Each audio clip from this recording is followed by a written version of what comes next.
It's Index Week, baby, and I just got done over 20 hours live in 3 days. Let's get into it.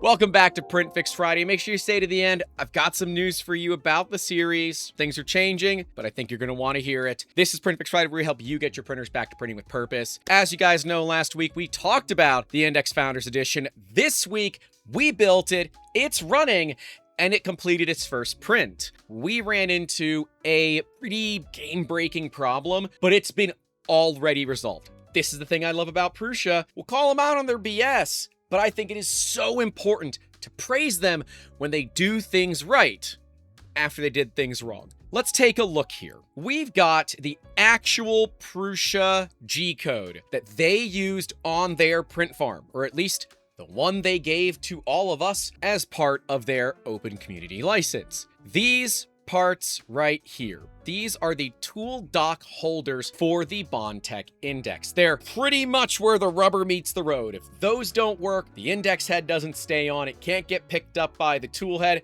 and the whole friggin' thing falls apart. But we ran into a bit of a problem when we were streaming. Oh, we just lost one, I think. Maybe? What the hell? Yep, yeah, we lost one. We just stripped one. Why does that just... Nah, man.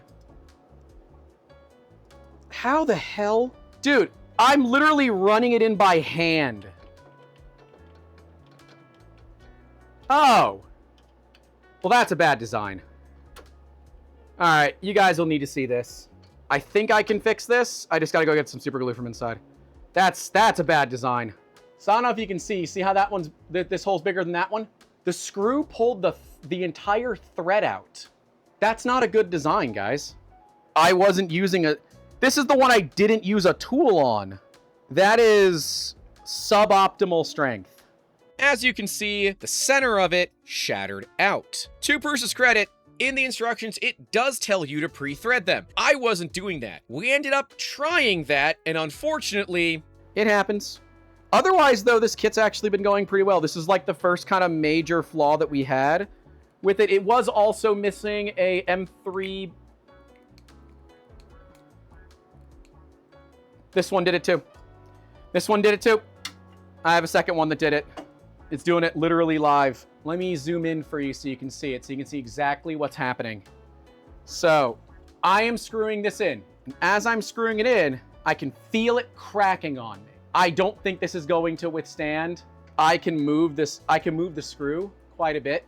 I'm going to take this back out, and we're going to go ahead and put a little bit of super glue on that, and we're going to see how it goes. There it goes.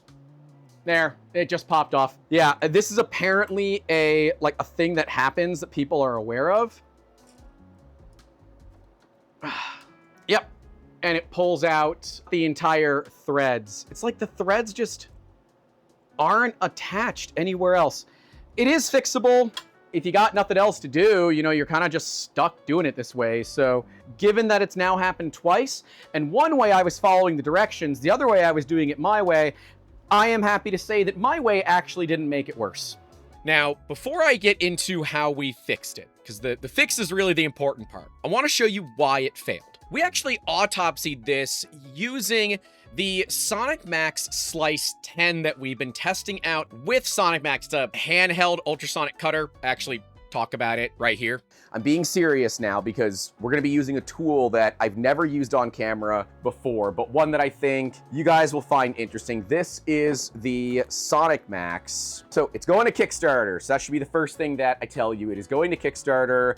This is not the final product. This is actually a beta unit that they sent me to do testing and provide feedback. It's got a knife on it. It came with a bunch of different blades in the accessory box. As you can see, I've already been playing with it, but it does make just some of the most ridiculous noises when it does work. But I want to show you from the G code from Prusa themselves. These holes right here are what failed. And if we look, there's really not much connecting them to the rest of the world. We've got just one little X of infill there. It's not great. And then on the perimeters, there are two of them, like a couple of trailer park girls, but unfortunately, it didn't really stick.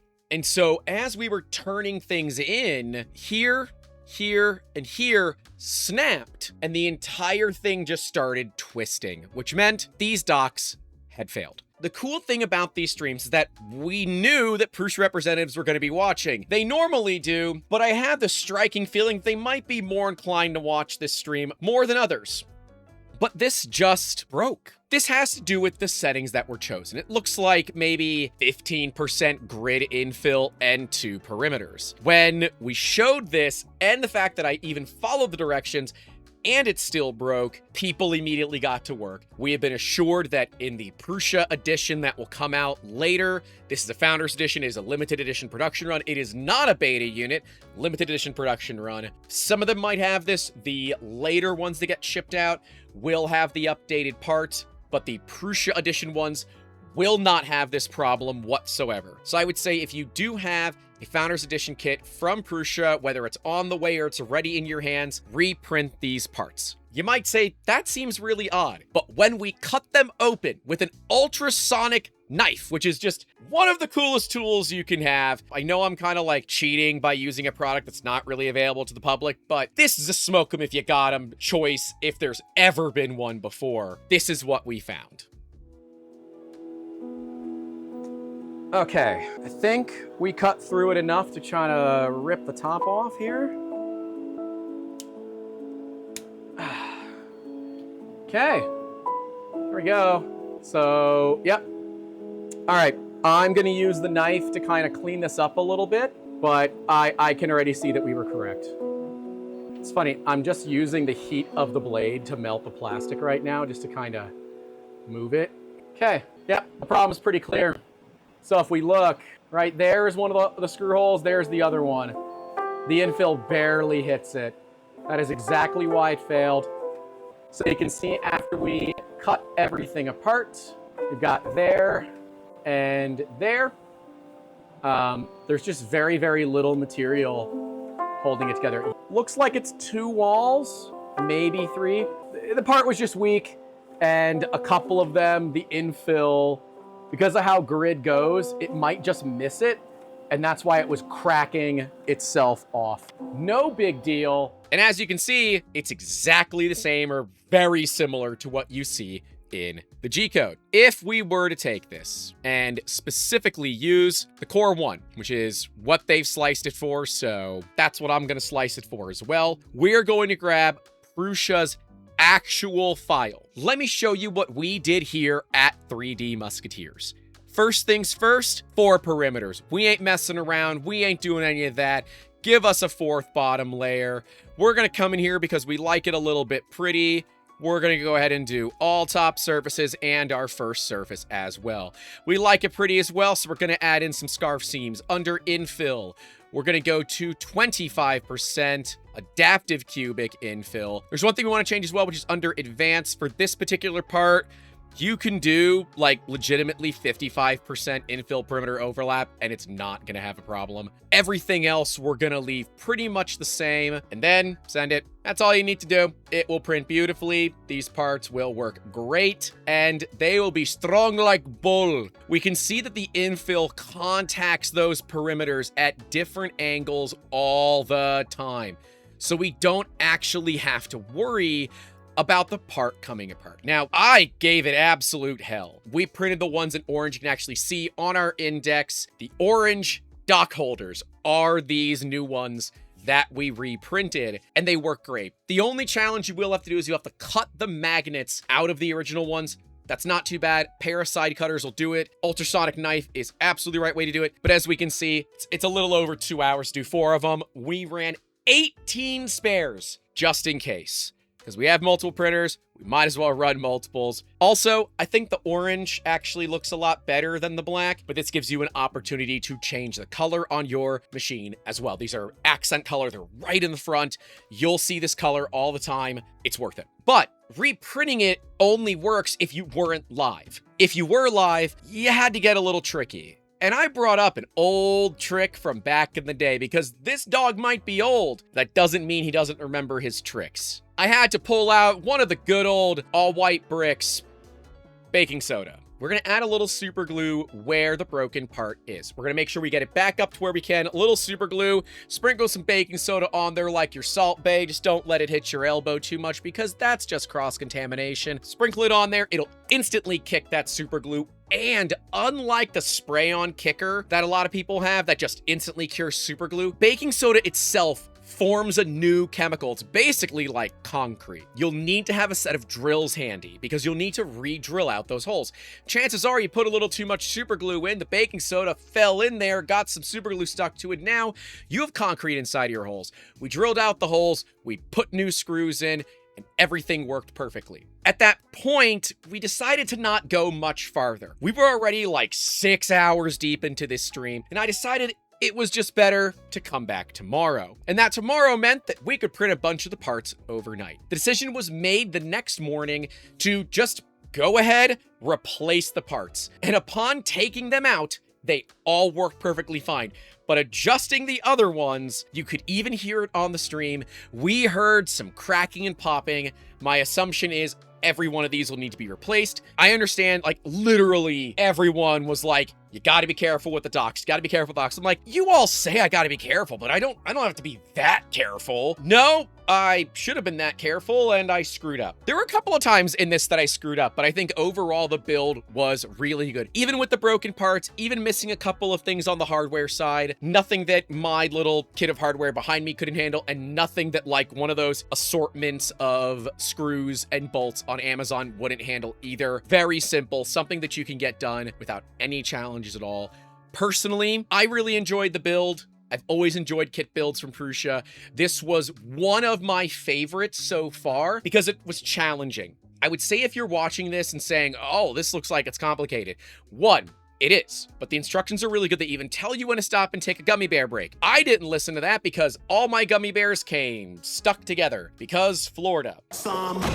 Two, get a socket set with a T10 Torx bit in it. Get one that is hardened. Get a set that fits into your power drill. Get an electric screwdriver. Make sure your power drill has a clutch on it so you can set the torque really, really low. But otherwise, you're gonna get a lot of the wrist movements in. It's gonna be like you're in your early teens again and you're just discovering yourself.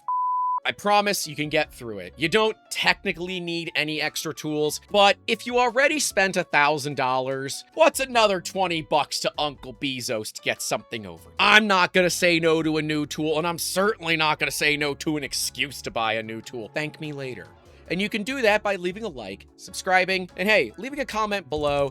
Do you have an FE kit? Did you run into these issues like I did? I'd love to know. All's well that ends well. We got it back up and running. We got it finished, put together, fully calibrated. It passed everything the first effing time, including the frame being square. So I got the belts right. I'm calling that a win, but it is a long build. I would imagine that the average Prusa edition or Founders edition, because I'm assuming the Prusa edition is going to be very similar in terms of the build, is going to take between 8 and 10 hours. And Prusa says between 8 and 12 hours, so not bad. But that's where I leave INDX right now. It's a Founders edition. It is a limited edition production run. Super cool machine.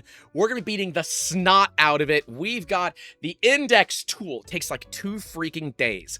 That's coming up as one of the future prints. We're going to be time-lapsing the whole thing so that you guys get to see it as well. I am excited for INDX. I know a lot of you all are as well. I hope you guys do check out the live streams. If you are going to build this yourself, you're going to follow along the stream, put the stream at like 1.25 or 1.5 times just so that you can get through stuff faster. But I do want to give a special shout out to Danny Neokoi Prince, Steve Builds, and Steve Builds, because he did it 3 friggin' times, Bearded Printer, Mad Max, and everybody else that just absolutely obliterated our chat with gifted subs. Thank you guys for giving over 250 people behind the scenes access, of which I'm going to be posting some 360 footage from the last time that we were in Prague. I do want to get into something. Told you I was going to get into it. PrintFixFriday, as a lot of you know, is changing. As of episode 260, which is exactly 5